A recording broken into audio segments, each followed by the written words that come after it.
à l'amour. Chaque année, la Saint-Valentin célèbre les amoureux. Selon une application de rencontre et un site immobilier, il est possible de trouver l'amour au coin de la rue à Lille. Et surtout, de 3 rues, comme ici, dans le Vieux-Lille, rue du Magasin. Ces petits pavés, ces petits cafés, idéal pour un premier rendez-vous. Alors désolé de vous contredire Emmanuel, mais c'est ici, rue Mourmand, dans le quartier Gambetta à Lille, que l'amour se cache véritablement. En plus, au bout de cette rue, il y a pas mal de fleuristes, alors de quoi offrir une rose pour la plus belle des roses. Très bonne idée ça les roses Théo. Et puis parce que l'amour c'est une fête, eh bien la rue Solferino forcément. Vous pourriez bien rencontrer votre âme sœur au détour d'un de ces cafés ou d'une boîte de nuit. Et si vraiment ça ne suffit pas, alors pourquoi pas utiliser une application de rencontre? Ça tombe bien. Une application basée sur la science a été conçue à Lille et Théo est avec son créateur. Une application pour permettre la rencontre, mais qui ne se base pas sur le physique. C'est la proposition de l'application Say Love, inventée ici à Lille avec le docteur Jean-Luc Beaumont. Bonjour. Bonjour. Vous êtes thérapeute de couple depuis 2006. Comment elle s'est créée cette application? Pourquoi avoir eu l'idée de la lancer en 2022? Alors, je me suis rendu compte que les célibataires, se plaignaient des applications de rencontres classiques parce que ils ne trouvaient pas l'amour sur ces applications. Parce qu'effectivement, le business model de ces applications classiques, c'est pas de faire rencontrer l'amour, parce qu'ils veulent garder leurs clients. Donc, pour eux, c'est contre-productif de faire trouver l'amour à leurs célibataires. Alors, il y en a quelques-uns qui vont le trouver forcément pour faire de la publicité, mais la plupart du temps, il faut garder les célibataires. Or, moi, je suis psychologue et je vois mes patients complètement désespérés, déprimés, et on sait que un modèle de la dépression, c'est l'espoir-désespoir, alternativement, comme ça, espoir-désespoir à chaque fois, c'est un modèle de la dépression. Et je voyais mes patients déprimés de ne pas trouver l'amour, enfin en tout cas de trouver l'amour, mais de jamais le garder. Donc vous visez une application qui se veut pour une relation sur la durée, c'est surtout ça. C'est ça. D'où le fait de ne pas se baser sur le physique, mais par la science, on peut y arriver. Tout à fait. Le physique est important pour la plupart des gens, et c'est normal. Néanmoins, ce qui va permettre la durabilité du couple, c'est d'être compatible, c'est être compatible sur les valeurs, sur les projets de vie, sur les activités qu'on fait ensemble, sur les centres d'intérêt, essentiellement, voilà. Et puis, ce qui va assurer aussi la durabilité du couple, c'est de savoir quelles sont nos failles. Si les personnes qui sont sur l'application connaissent leurs failles, et si on leur permet de développer des compétences conjugales, eh bien là, ils vont accentuer la probabilité de durabilité du couple. Et c'est ce qu'on fait dans l'application. Dans l'application, vous avez un taux de compatibilité avec les personnes, les autres utilisateurs. Et là, si vous avez un bon taux de compatibilité au-delà de 70% et que vous vous plaisez physiquement et qu'il y a le feeling, il faut foncer là. C'est vraiment la personne de votre vie. Il y a un énorme questionnaire, c'est ça, à remplir. Il faut quasiment se dévoiler entièrement sur l'application pour être le plus faut vraiment se dévoiler puis être le plus sincère possible pour trouver la personne. Près de 400 questions, c'est ça? Il y a plus de 400 questions, ouais. On va balayer en fait toute la psychologie et la sociologie de la personne. Et sur 400 questions, vous avez des idées, des exemples à nous donner de questions qui peuvent être données pour estimer un profil de personne? Oui, alors moi j'ai fait des recherches pendant plus de 10 ans, j'ai d'ailleurs passé ma thèse là-dessus, sur les paramètres de la satisfaction et de la longévité conjugale. Et donc à partir de ça, j'en ai déterminé ce qui était important, les critères qui étaient importants dans la satisfaction conjugale. Donc par exemple les valeurs, il faut avoir les mêmes valeurs parce que sinon ça marche pas. Ne serait-ce que par exemple les valeurs éducatives. Il faut avoir les mêmes projets de vie, forcément. Est-ce que vous voulez vivre à la campagne? Est-ce que vous voulez avoir 2 enfants, un enfant, etc. Est-ce que vous voulez faire des voyages ou acheter une maison de campagne, etc. Vous voyez, tout ça, c'est important. Et puis aussi, il faut avoir des activités communes. Si l'un va au volleyball et puis l'autre va au cinéma, effectivement. Donc, on peut avoir des activités indépendantes, ça c'est très bien. Mais par contre, il faut avoir un minimum d'activités communes. Et c'est ça que va tester le questionnaire. Depuis 2022, combien d'utilisateurs ont pris ce chemin de Say Love selon vos statistiques? Alors, on est arrivé là, depuis 2022, on est à 16 000 personnes qui se sont inscrites à l'application.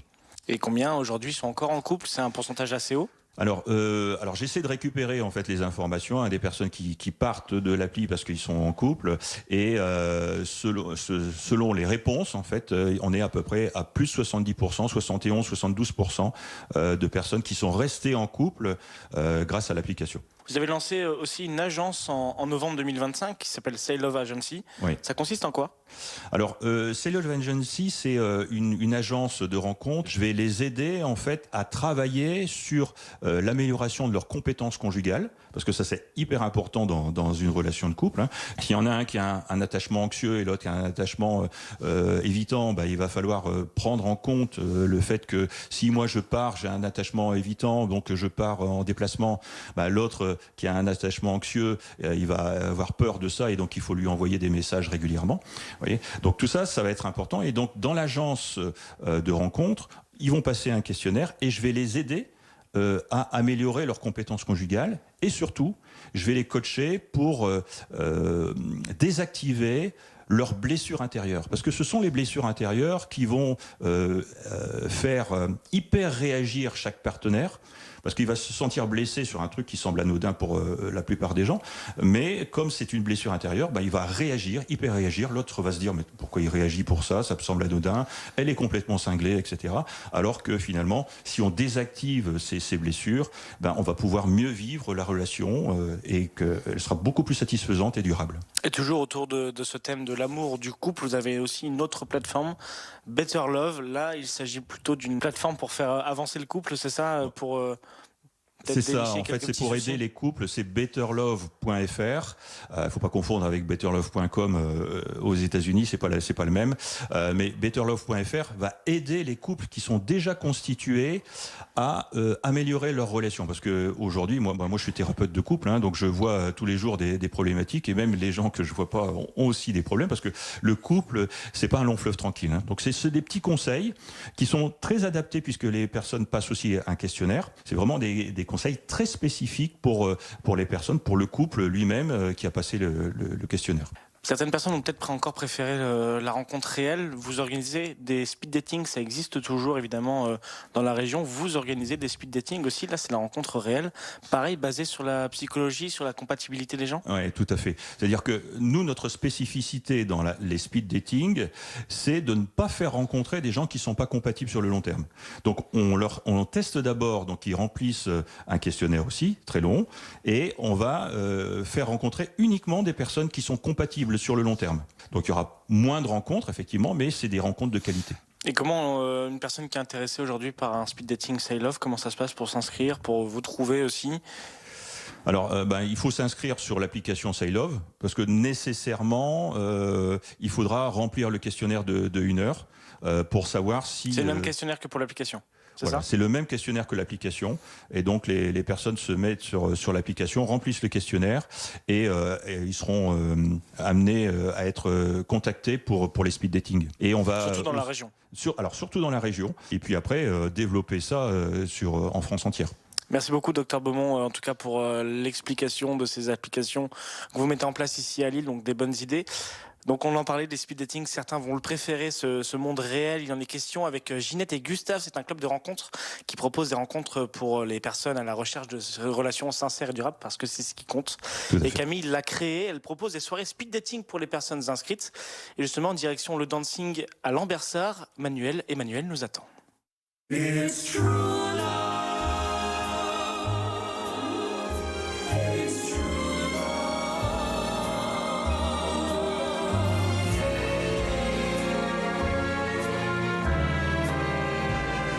Bienvenue au Dancing de Lambersart. Vous cherchez l'amour, un club de rencontre va vous accompagner à rencontrer l'élu de votre cœur. Ce club de rencontre, c'est Ginette et Gustave.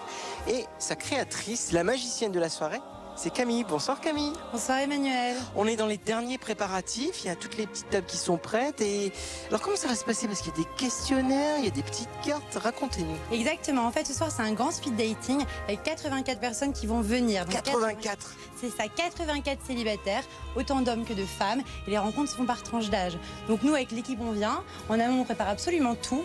Les rencontres se font donc par tranche d'âge et on les classe par couleur. Par exemple ici on est dans la zone jaune, donc ça va être les 35-45.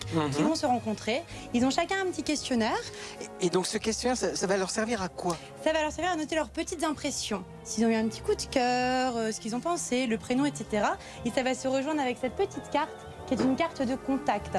C'est-à-dire que si une personne te plaît, eh bien, il suffit de noter ton numéro et ensuite de lui adresser. On donne la carte, la personne est libre de rappeler ou non. Et le fait d'avoir le petit questionnaire, eh bien, ça permet de pouvoir faire son petit suivi de route parce qu'il y a jusqu'à 8 rencontres quand même. D'ailleurs, ça dure combien de temps un speed dating? Un speed dating, c'est 8 rencontres de 7 minutes chacune. Donc toutes les 7 minutes, comment ça se passe? Ils savent, il y a une chanson qui change, non? Toutes les 7 minutes, moi je passe avec ma petite cloche magique que vous verrez sûrement après. Les femmes restent à leur place, ce sont les hommes qui se déplacent. Ils reçoivent un petit post-it en début de soirée avec leur ordre de rotation. Et même quand il y a des doutes, parce que certains ont des doutes, forcément un speed dating c'est un petit peu stressant. Moi je suis là au début pour leur parler, pour les rassurer. Et de toute façon ça se passe toujours très bien parce que 7 minutes c'est très rapide et ça permet de voir en vrai si la personne nous plaît ou non. Je vois que sur la carte, c'est du tutoiement directement. Ça peut aussi des fois déboussoler on se connaît pas et on se tutoie tout de suite. Justement, dans le club, tout le monde se tutoie, ils le savent. Même moi, par mail, je les tutoie. Quand je les ai au téléphone, je les tutoie. Et qu'importe l'âge. Comme ça, voilà, c'est très familial, entre guillemets. C'est très sympathique, il n'y a pas de stress. Et ce tutoiement permet justement de déstresser et de se dire, ok, en fait, je suis en terrain plutôt cool, je suis entre amis. Et pourquoi pas trouver l'amour, en fait. Et en effet, il y a une pause. Parce que 8 rencontres, ça peut être un peu fatigant. C'est d'ailleurs pour ça que je limite à 8. Parce que là, il y a plus de monde, mais on limite à 8. Et donc, on fait une pause à la 4e rencontre de 20-25 minutes. Comme ça, ils peuvent aller boire un verre, sortir prendre l'air ou continuer un échange avec la personne qui leur a plu, évidemment. D'accord, c'est une possibilité. Bon, on va laisser la magie s'opérer. On va voir ce qui se passe. Et puis après, on vous retrouvera parce que j'aimerais aussi connaître ce club de rencontre qui s'appelle Ginette et Gustave. Et ces 2 prénoms, ça m'intéresse aussi parce qu'il y a une belle histoire d'amour derrière ce petit nom-là.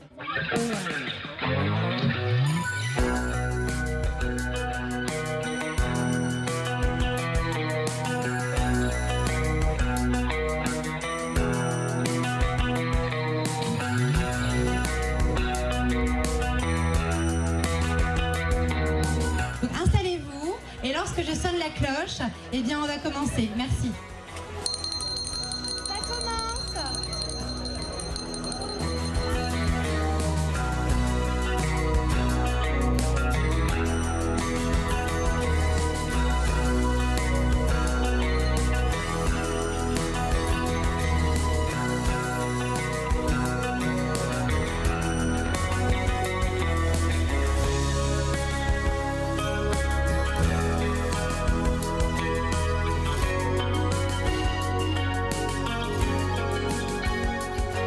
Alors c'est pas encore la pause véritablement, mais Patricia, un petit moment de pause, il n'y a personne à sa table, donc j'en profite. Bonsoir Patricia. Bonsoir.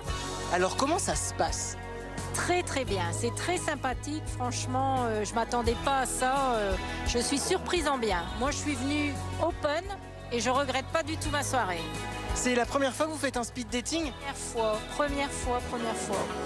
Et alors avant pour rencontrer, vous êtes passé par les applications de rencontre ou pas du tout? Tout à fait. D'abord par Facebook, parce que maintenant Facebook, il y a une application rencontre qui m'a pas donné satisfaction, et aussi sur des sites comme Mythique, Disons Demain, et là la même chose. Vous espérez rencontrer quelqu'un pour la Saint-Valentin ou juste faire des rencontres peut-être amicales? Qu'est-ce qui vous tente le plus là ce soir? Alors, pas pour la Saint-Valentin, pour tout le temps. Eh bien alors je vous souhaite une bonne suite de soirée, bonne suite de rencontres. Merci Patricia, à très bientôt.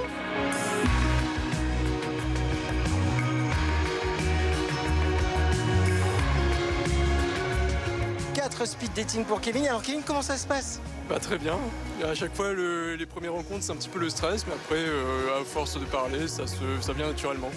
Il y a des choses que vous dites pour peut-être déstresser la personne que vous rencontrez, ou peut-être des choses qu'elle dit aussi pour vous déstresser? J'y vais honnêtement en disant que je suis un peu stressé. Après, ça vient naturellement. On vient sur les questions sur qu'est-ce qu'on fait dans la vie, ou qu'est-ce qu'on aime faire, quels sont les prochains voyages, quelles sont les passions, le sport, la lecture, etc. Et après, la discussion, ça arrive tout doucement. Alors, on va pas se le cacher, vous êtes quand même assez jeune. Pour vous, les applis de rencontre, c'est pas l'idéal? C'est mieux de rencontrer directement en réel avec Ginette et Gustave? C'est plus sympa de rencontrer en réel. J'avoue que les applis de rencontre, de mes 20 à 30 ans, j'étais très dans les études. J'ai l'impression qu'il y avait un manuel d'inscription sur comment utiliser les sites de rencontre et je ne l'ai pas obtenu. L'idée pour vous, c'est de faire des belles rencontres ce soir et peut-être de rencontrer l'amour d'ici la Saint-Valentin ou on verra bien? Alors pas de pression pour la Saint-Valentin, là l'objectif c'est justement, je suis plus posé sur ma vie, c'est de faire des rencontres avec des personnes réelles. L'idéal c'est de trouver ma copilote de la vie pour faire un petit peu de voyage ensemble, découvrir un peu la vie et puis idéalement à la fin fonder une famille ensemble. Ben voilà, une copilote pour fonder une famille ensemble, c'est très très joliment dit. On va vous laisser pour la suite les 4 prochaines rencontres. Et puis j'espère que oui, vous allez rencontrer la copilote de votre vie ce soir. Merci beaucoup, c'est la bonne résolution 2026. Parfait.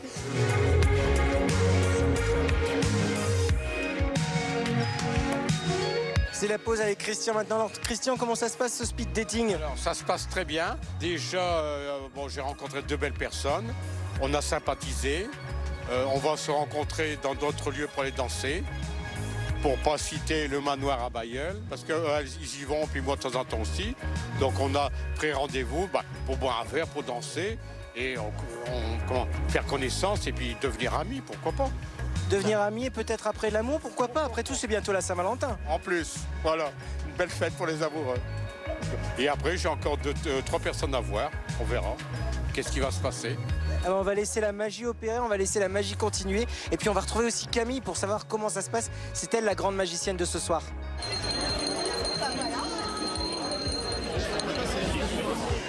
Et voilà la magicienne Camille, déjà le 6e speed dating. Alors comment ça se passe? Là, ça se passe très très bien. Les gens sont très contents. Je vois qu'il y a des affinités qui se créent. Il y en a même qui oublient de changer de table. Donc je pense que ça veut dire que ça se passe bien. Il y a des étoiles dans les yeux, il y a des regards. Pour l'instant, tout roule. Ça, vous le remarquez, les petites étoiles dans les yeux, les regards, les moments où vous dites il y a quelque chose qui est en train de se produire, il y a de la magie en plus. Ah ben bien sûr, ça se voit directement. Tout comme on voit quand il n'y a pas de magie, mais quand il y a la magie, c'est évident. Ça se passe par les yeux, par le sourire, par la posture, par la manière de se tenir ses cheveux. C'est évident, je le vois directement. On parle de Ginette et Gustave. Vous dites bien que Ginette et Gustave, c'est un club de rencontres. C'est pas une agence matrimoniale, c'est pas une application. Pourquoi vous avez eu l'envie de créer Ginette et Gustave? En fait, j'ai eu l'envie, moi j'ai toujours été la personne qu'on appelait dès qu'il y avait une rupture ou un problème amoureux. Donc j'étais vraiment la confidente. Et en fait pour moi, ce qui a été très important, c'est de voir qu'il y en avait qui n'en pouvaient plus des applications de rencontres, ils n'en pouvaient plus de ne pas pouvoir trouver une personne qui leur correspondait. Et je me suis dit, remettons le réel au centre. Et c'est ce qui m'a donné envie de créer Ginette et Gustave. Alors vous le dites, voilà, on remet le réel au centre, pourtant vous dites bien que vous n'êtes pas contre les applis de rencontres. Ça c'est très clair aussi chez Ginette et Gustave. Complètement, moi je ne concurrence pas du tout les applications de rencontres. Il y a un public pour ça, il y a un public pour les rencontres réelles. Les gens ont envie d'incarnation, ils ont envie de se rencontrer en vrai, ils ont envie de ressentir, ils ont envie de voir, ils ont envie de ressentir très clairement. Et sur une appli avec un swipe c'est compliqué, c'est pour ça qu'on ne fait pas du tout le même job. Si on veut s'inscrire, si on veut participer par exemple à un speed dating comme ce soir, comment ça se passe? Comment est-ce qu'on vous contacte? Quelles sont les différentes modalités pour rencontrer Ginette et Gustave? Et c'est très facile, il y a vraiment 2 options.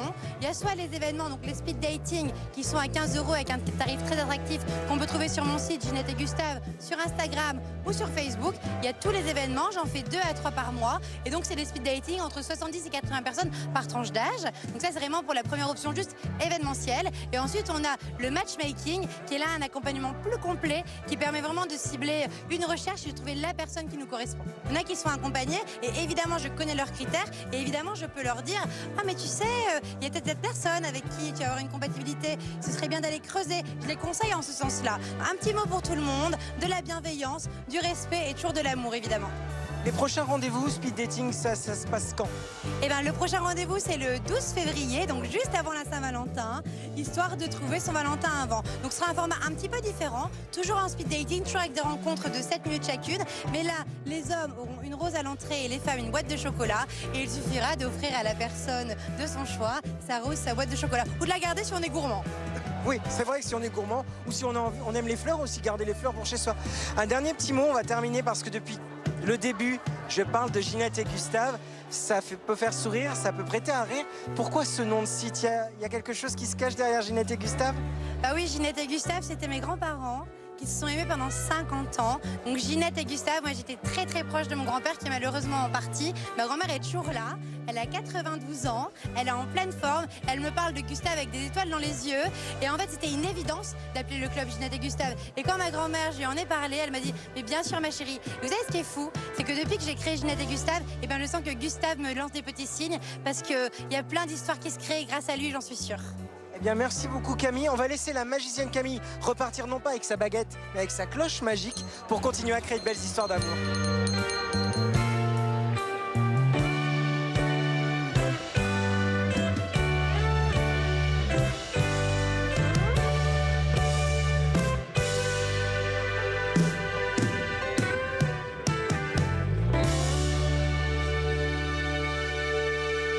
Et si vous passiez une soirée au restaurant qui pourrait se prolonger, pourquoi pas, par une nuit d'hôtel dans un décor enchanteur pour la Saint-Valentin, mais c'est une possibilité. Bonjour Emmanuel Thébault. Bonjour. Vous êtes le président de l'Union des métiers de la restauration de l'hôtellerie de l'île Métropole. On est ici dans votre hôtel Best Western à Lille, un de vos hôtels. Merci de nous accueillir, c'est gentil. Avec grand plaisir.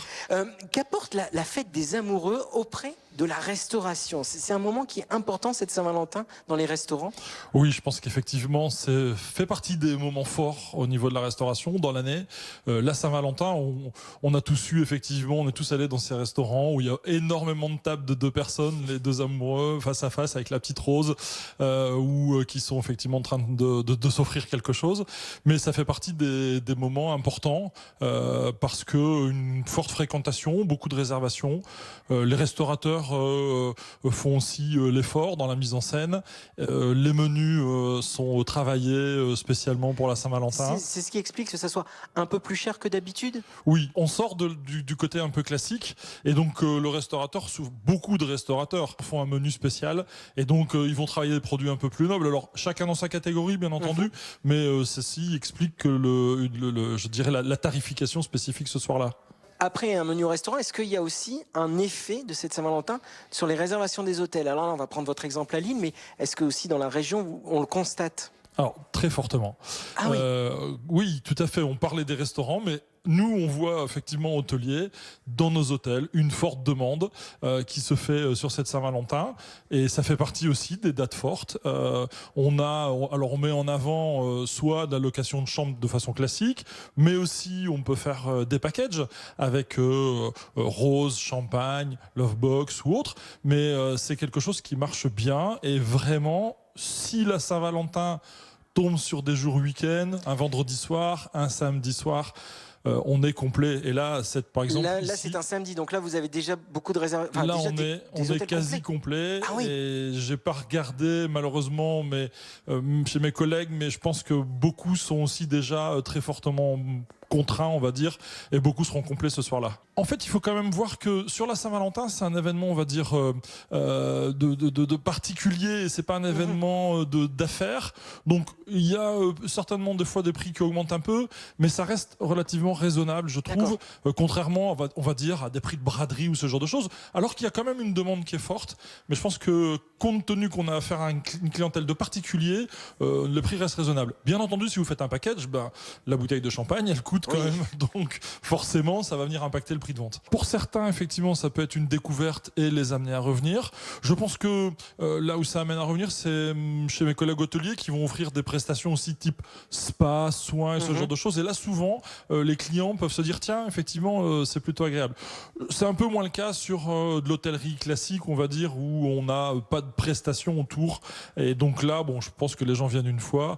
Bon, si ça leur plaît, ils peuvent revenir. Mais c'est souvent une clientèle locale qu'on a. Donc les clients locaux n'ont pas pour habitude d'aller régulièrement à l'hôtel. Est-ce qu'on a une petite idée des personnes qui viennent? Ce sont des couples plutôt établis, des jeunes couples qui démarrent peut-être leur aventure amoureuse? On voit beaucoup de jeunes couples en fait. Oui. Oui, on voit tous ces jeunes venir. Alors peut-être parce qu'ils sont encore chez leurs parents et qu'ils préfèrent effectivement être à l'hôtel ce soir-là.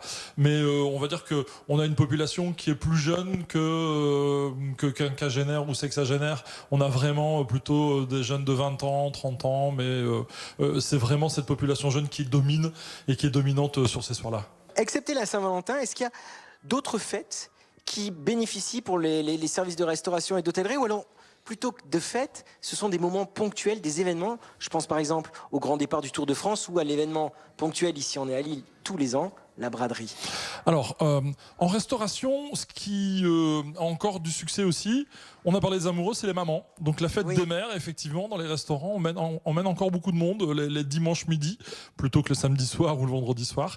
Mais effectivement, c'est quelque chose qui marche encore très bien. Mais autrement, sur l'hôtellerie pure, ce qui va nous marquer fortement, ça reste les événements, les grands événements, les grands congrès, plus qu'effectivement des événements familiaux. Mais justement, la Saint-Valentin se détache quand même par rapport à ça. Et on a un deuxième, c'est pas un événement, mais on a une deuxième date pour finalement la clientèle de particuliers. C'est le 31 décembre. Alors, comment on l'explique que le 31 décembre, la restauration, ça s'entend, mais l'hôtellerie? Eh bien, l'hôtellerie, tout simplement parce que les gens deviennent de plus en plus prudents. Tout à fait. Et donc, je pense qu'ils préfèrent venir à l'hôtel plutôt que reprendre la voiture en ayant fait la fête auparavant et en risquant des contrôles qui pourraient être malheureux.